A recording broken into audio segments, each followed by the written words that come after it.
મહુવા શહેરમાં પ્રથમ નોરતાના દિવસે 3 ઇંચ જેટલો ધોધમાર વરસાદ વરસ્યો।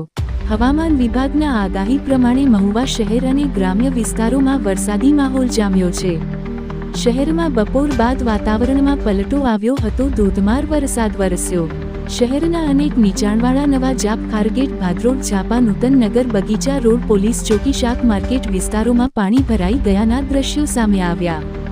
ગ્રામ્ય વિસ્તારોમાં વરસાદ વરસતા જગતનો તાત, ખેડૂત મૂંઝવણમાં મુકાયો છે। મહુવા નગરપાલિકાની પ્રી મોન્સૂનની કામગીરીની પણ પોલ ખુલી ગઈ છે। રિપોર્ટર હિંમત મકવાણા, મહુવા।